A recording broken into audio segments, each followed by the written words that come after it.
Hi, everyone. My name is Phil Yatson. I am the director of our DAX program, our Digital Accessible Experience Social Enterprise here at the Chicago Lighthouse.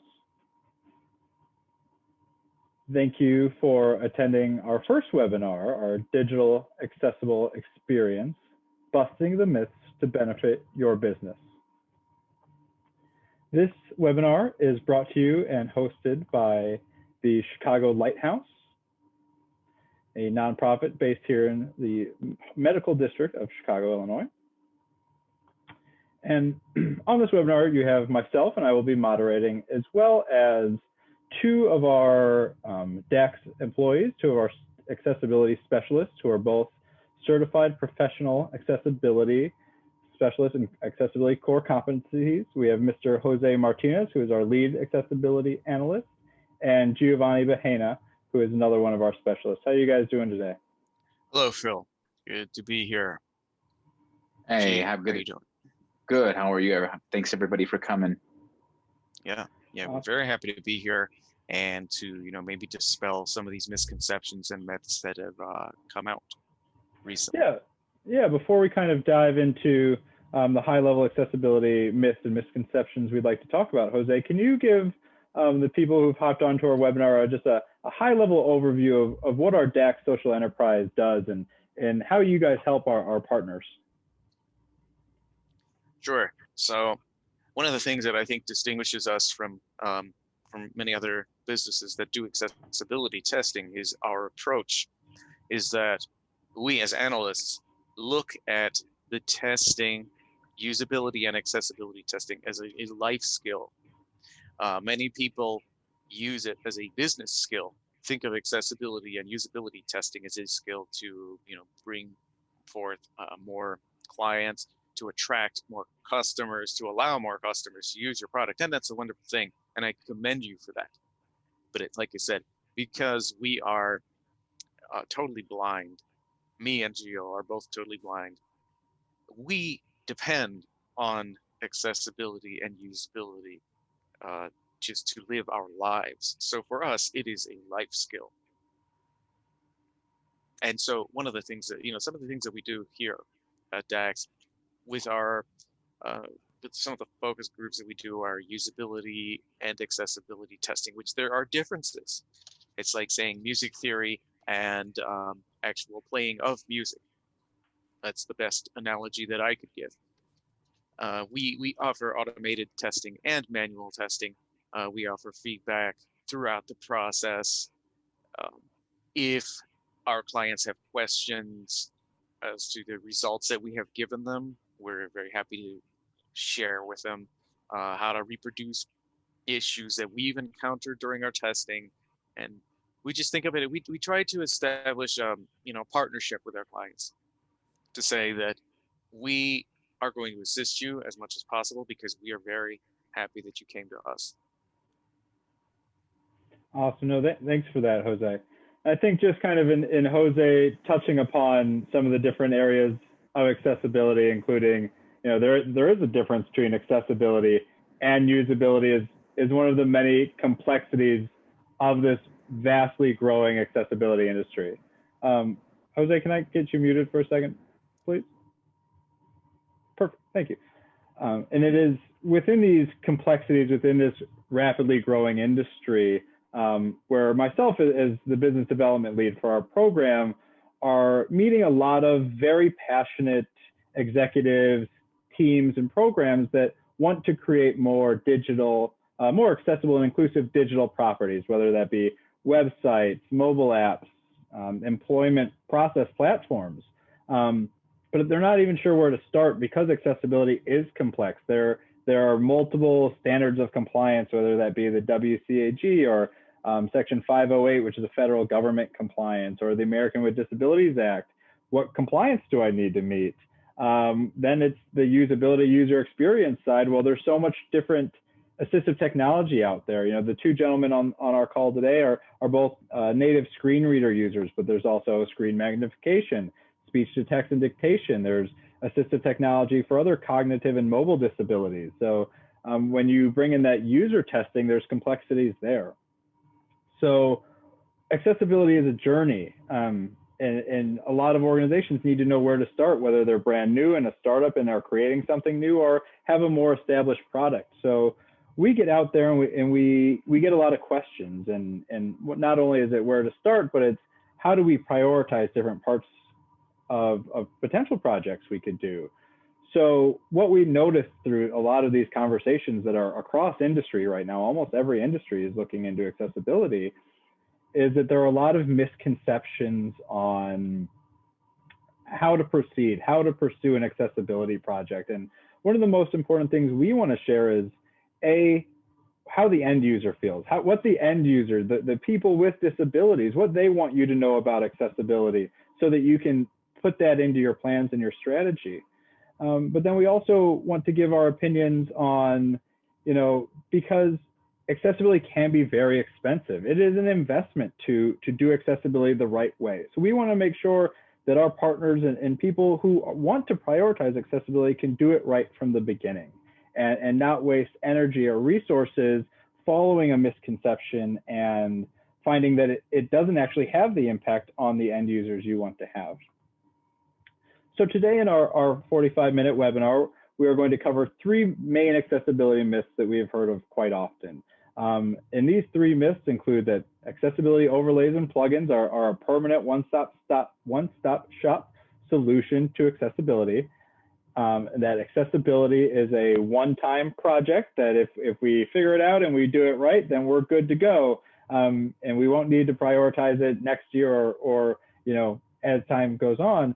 And then the third one is that accessibility only impacts a small group of people, and that would be a potential small population of people with disabilities. So we're going to cover these 3 myths in about a half-hour period, cover each for about 10 minutes, and really rely on the 2 guys who are our accessibility professionals and also have that lived experience to kind of talk through these myths. And then at the end, we'll have some time for a little Q&A. Let's get right into it, guys.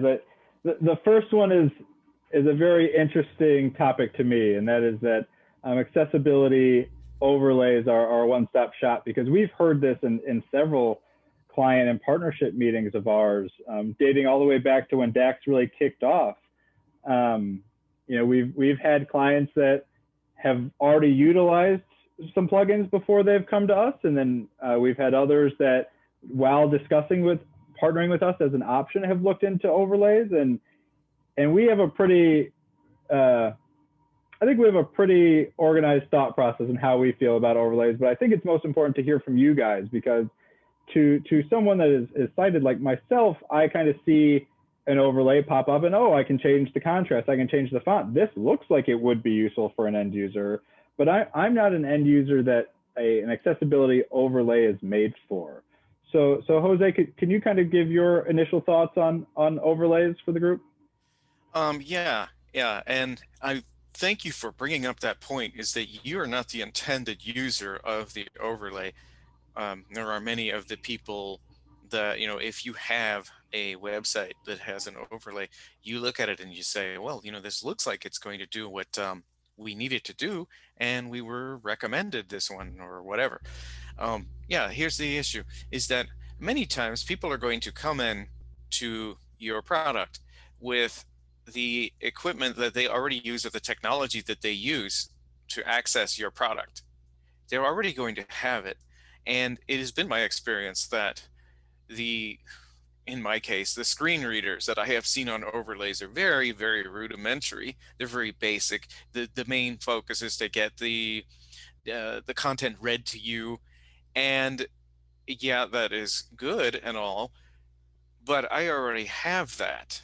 I have such technology, and so I don't really seek to turn it on or to use another one. That's the first part. Number 2, how am I going to turn it on if I didn't already have a screen reader there?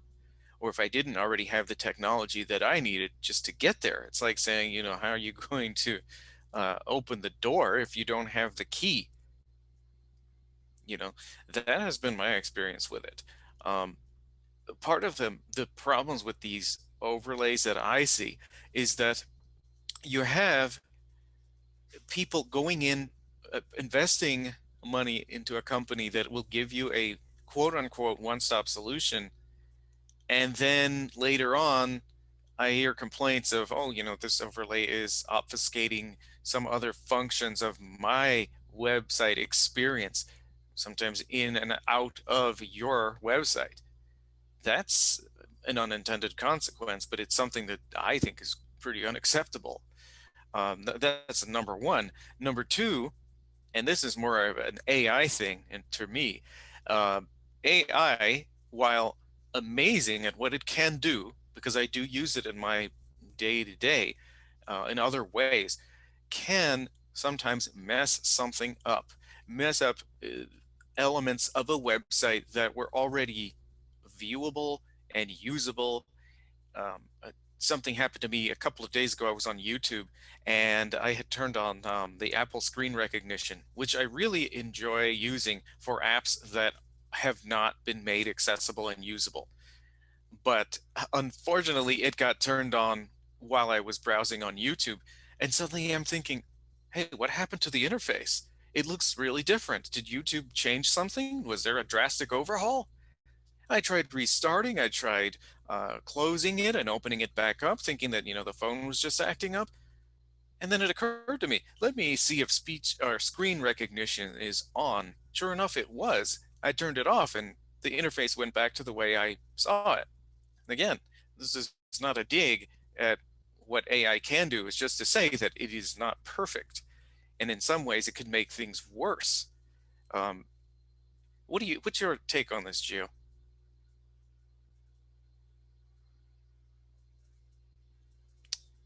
Gio, are you there? He's working on getting unmuted. Okay. All right, so sorry about that. Sorry about that, everybody.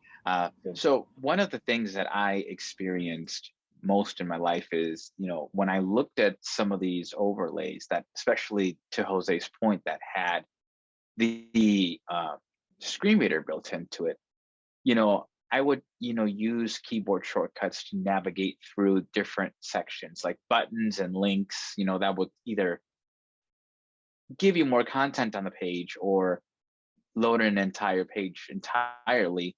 Is, from my experience, I was not able to find a way to read the content of the actual website with the screen reader that they build into these overlays. I was able to read like for example, a link that might say contact us. Okay, so I click the contact us link, and then but I wasn't able to read the actual content of what was inside that. So that was just one of my experience, and I even had an opportunity we had someone on site here back in, I believe it was 2019, who used an overlay on her website, and was I just remember hearing from my team here that the look on her face when she noticed the struggle that I was going through accessing her particular website with this overlay.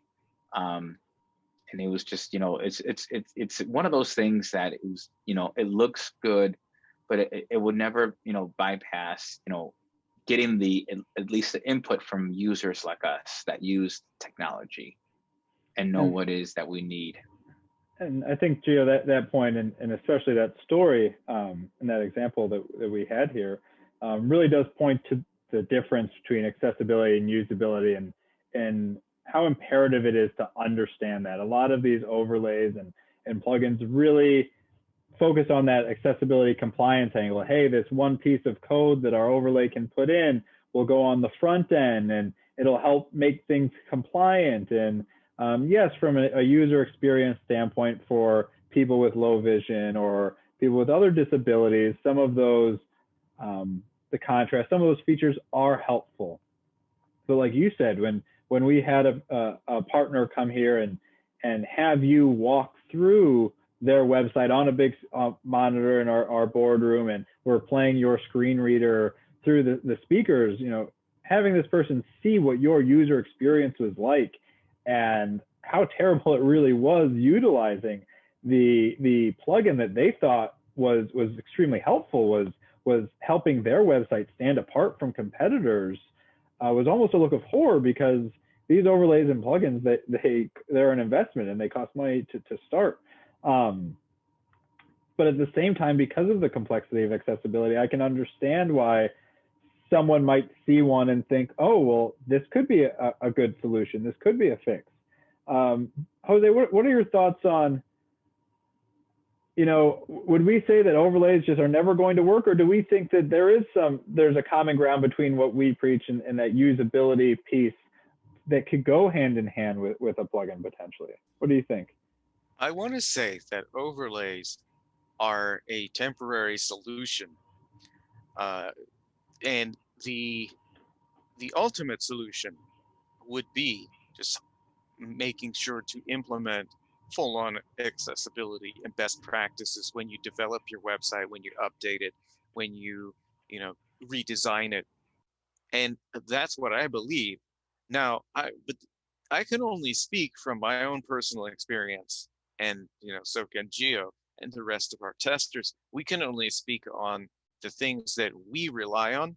We can preach and champion other disabilities all the way because that's our job. But at the same time, we only live with our own disabilities. So I don't feel that I am qualified to say that, is it as helpful for somebody with low vision? I really don't know, because there are so many different um, tiers of low vision, just disabilities for that matter. But I do feel that overlays are a temporary solution at best. That maybe while you are regrouping and restructuring in your organizations to prioritize accessibility like every other feature that you want to prioritize, they may be of help while that is happening, but it is not a one and done solution. I don't believe that it is a one and done solution. And I think, Jose, that really nicely goes right into the second myth and misconception that we want to talk about, is that accessibility is a one-time project. When putting it into your budget or developing a strategy or an internal accessibility program, our partners, we really want to stress that it is not a one-time project. Accessibility continues to evolve, and that's why we always say accessibility is a journey. Not only do the compliance standards change as new technology comes out.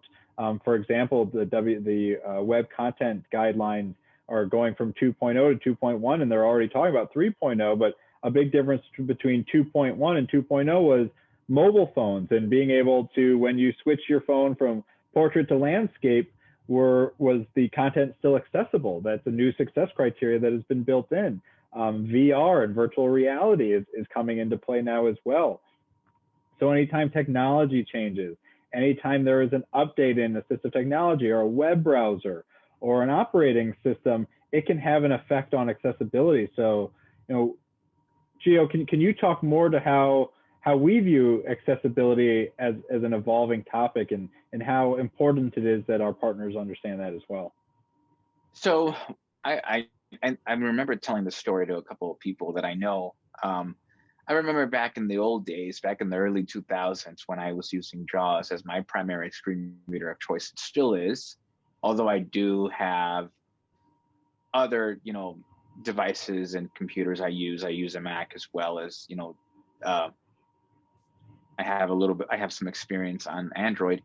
But when JAWS would update maybe once a year, and they may have created new patches maybe once or twice a year.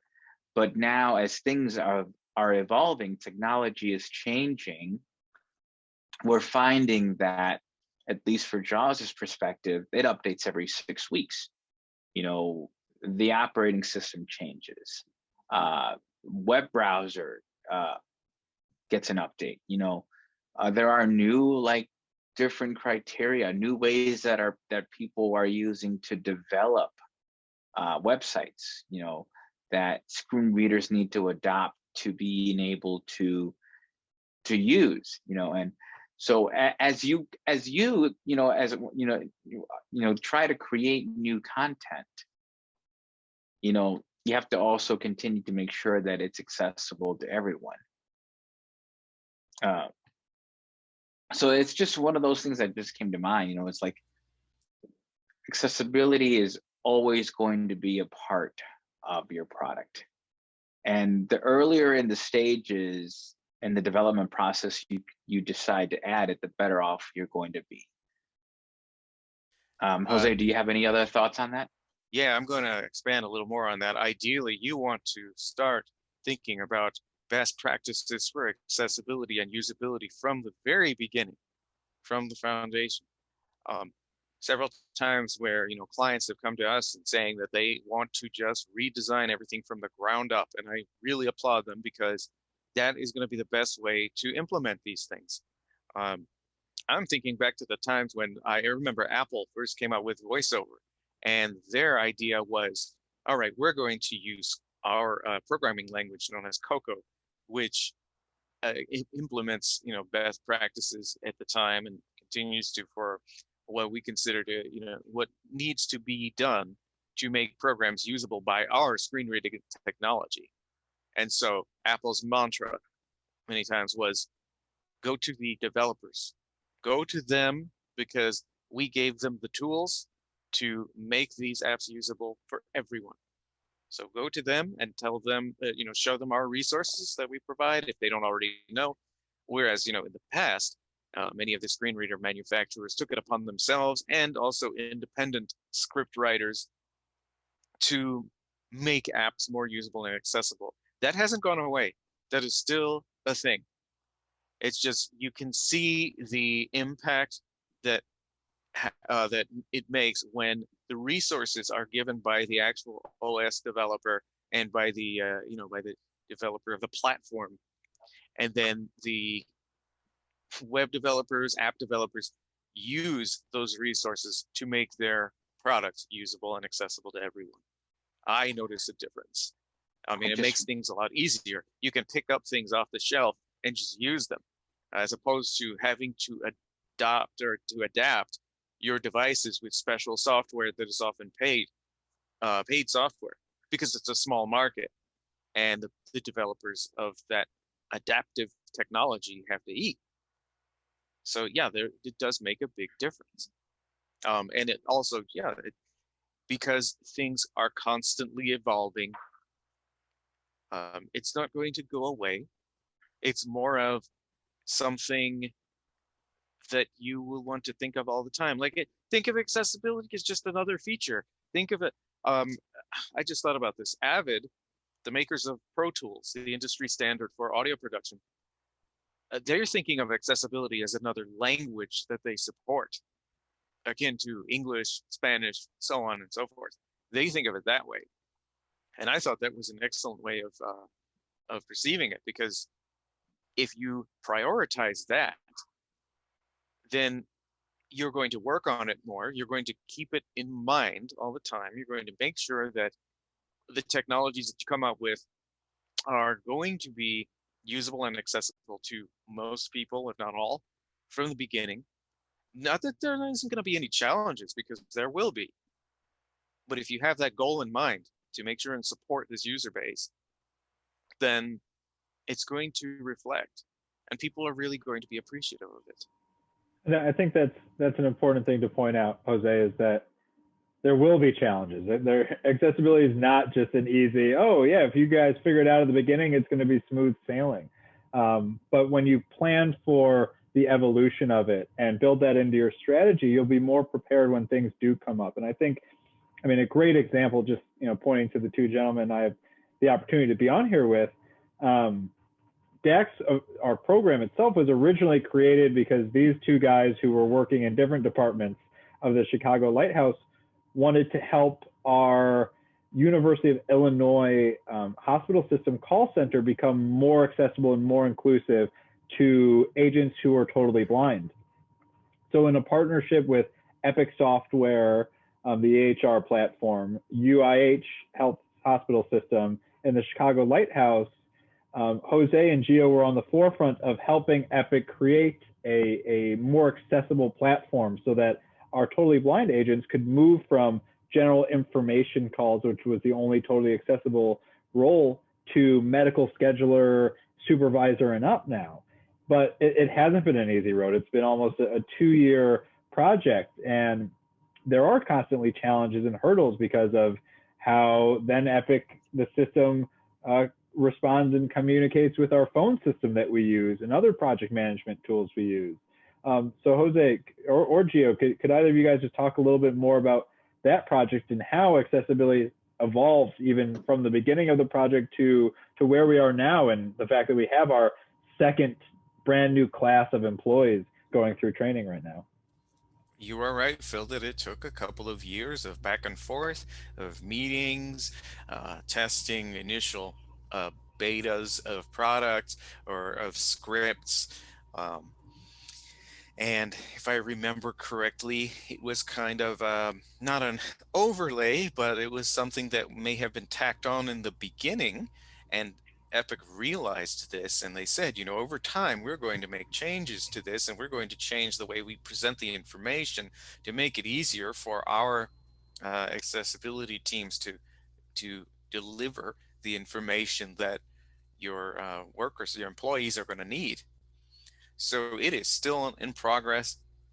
It's still ongoing, but it has brought forth some much appreciated and much needed results in our call center, because now some of our agents who have been working here for years can say that they have equal access, as equal as their sighted counterparts, and can take on similar roles. And just to be able to see some of our agents who have been doing the same job and have been in the same position for years actually do what their sighted counterparts can do all on their own is a very rewarding experience for me. Gio, what do you think? Yeah. You agree with me? You get any in your 2 cents, because especially during the last half, you did a lot of legwork. So the last half, I actually was able to be part of the team that saw it in its stages of creation and be able to be part of the development process as far as the testing and going through and making sure this works. And things began to change in Epic. Now does this work, and are we going to have to make this work better? And just to watch this project grow as a former agent myself, back, when I first started here at the Lighthouse, to be able to see that, agents will be able to do things that I was always had to get somebody to help me do it, is really rewarding. So, and to see that continues to grow and even now, as we've already gone forward with this project, it's continuing to change. New versions of Epic come out, and we have to make sure that we test it and make sure that works. And that's why accessibility is an ongoing thing, that if you decide to take it and run with it, it's a win-win for all. Yeah. More people will want your product. More people will, if you're selling a product, more people will want your product because they're able to access it just like everyone else will. I think, Jose, just to make sure we get to our third point, because we have just a little over 10 minutes left. Sure. Kind of what Gio said is that, if you prioritize accessibility and if it is done correctly, it is a win-win for all, which goes against that third myth that we do hear pretty often, is that accessibility does only impact a small group of people.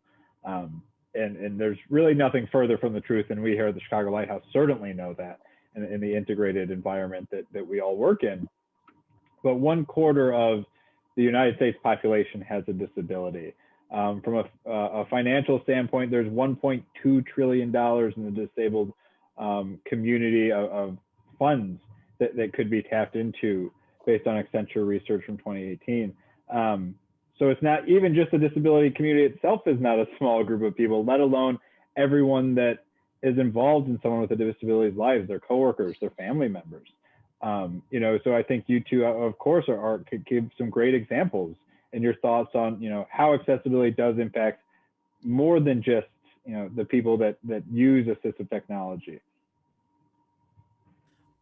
Well, kind of going on with the same project with Epic, one thing that we found out in the, during the testing phase was that some of what we believed were uh, accessibility keyboard shortcuts were actually universal. They were available for anyone to view and to utilize, not just people who used assistive technology. And so you think of, robustness of an interface of a product.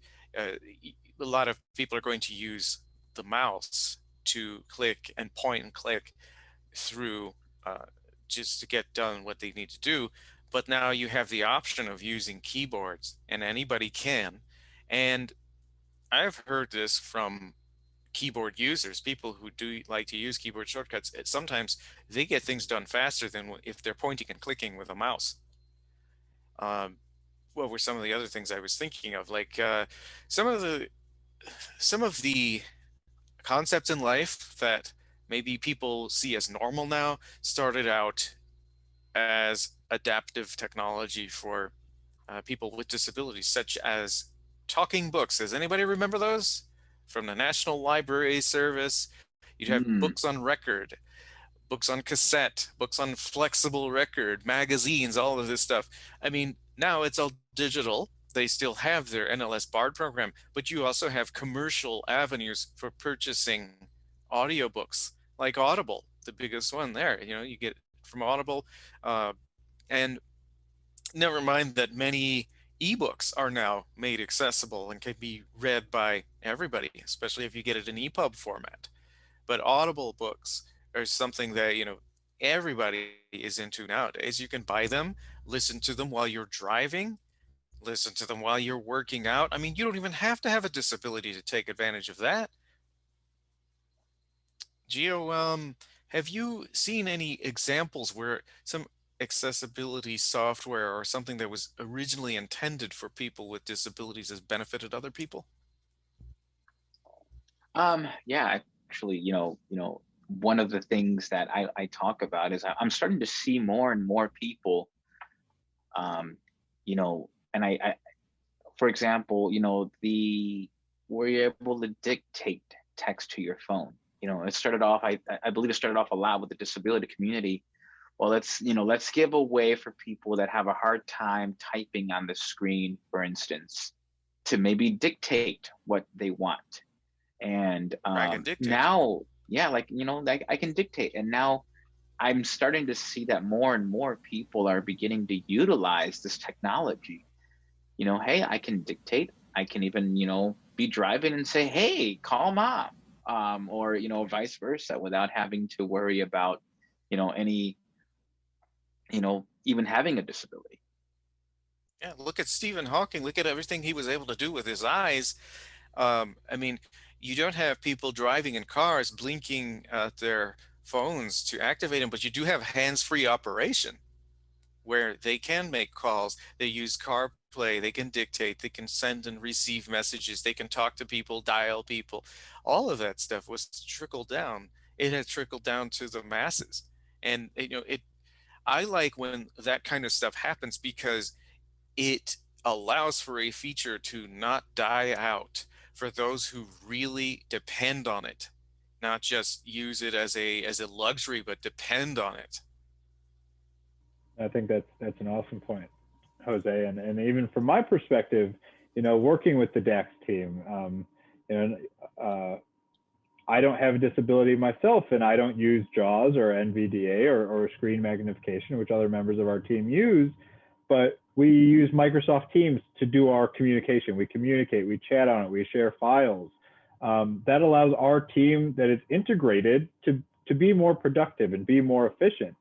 So, while it doesn't, NVDA or JAWS doesn't necessarily, or Microsoft Teams, which has proactively gone through accessibility trialing and erroring, that work that they did helps me in my job in growing DAX and growing the businesses we have here at the Chicago Lighthouse. So it is a very important concept to realize that prioritizing accessibility is really better for everyone involved, not just your end users, but the many business benefits, not just increasing your positive brand image, being able to reach more customers, growing a customer base that then typically has a very close-knit community.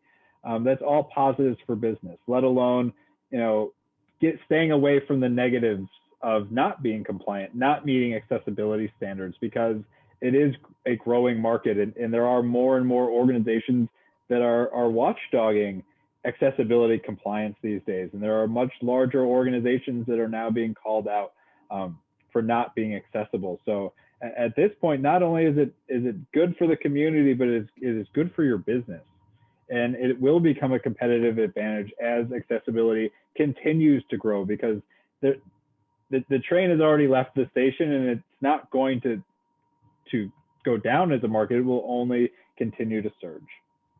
So I know we shared quite a bit of information, and it's very high level on accessibility.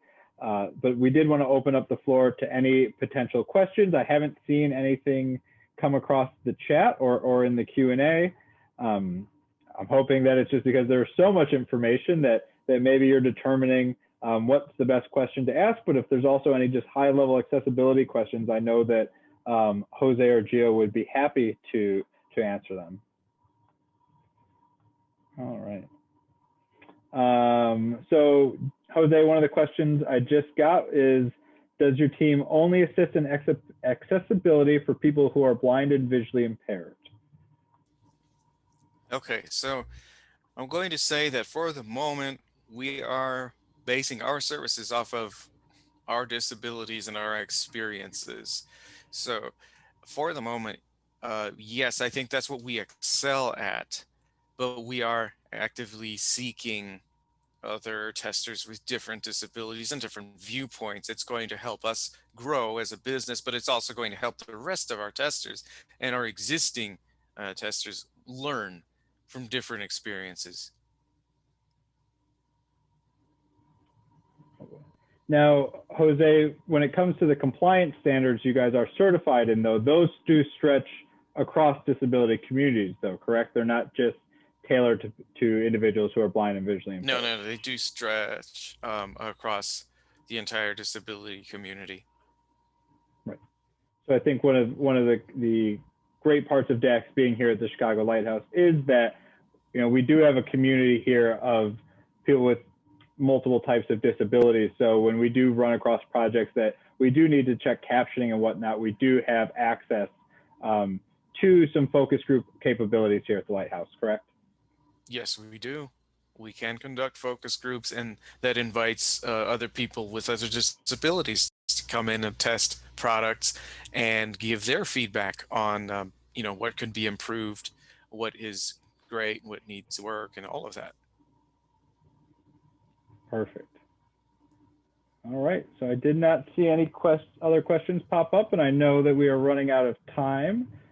So I did want to share, if you do have any further questions about the Chicago Lighthouse, or if you are interested to have your website, mobile app, or platform go through a free initial manual assessment with a member of our DAX team, you can please reach out to me. My contact information is shown on the screen.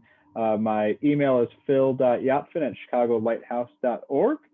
Thank you everyone for attending. It's really awesome to be able to spread the awareness of accessibility. Phil, if you could, it might help if you spell out your email just for people who, may need that. Yes, that's a good point. So it's PHIL.YATVIN, the @ sign, which I'm sure has a more technical name. Chicago, CHICAGOLIGHTHOUSE.org.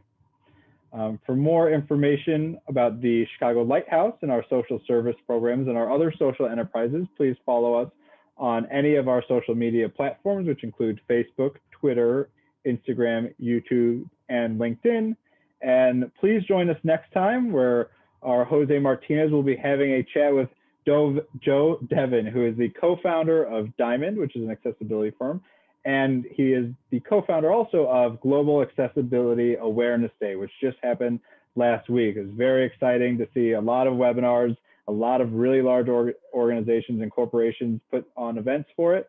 So Jose and Joe will be talking about how accessibility creates possibility. and that'll be on June 3rd at 7 p.m. So please tune in. All right. Once again, thanks everyone for joining. Thank you, Jose and Gio. Thank you. Thank you you, very and much. It thanks was a everyone pleasure for being coming. here. All right. Thanks everybody. Have a great day.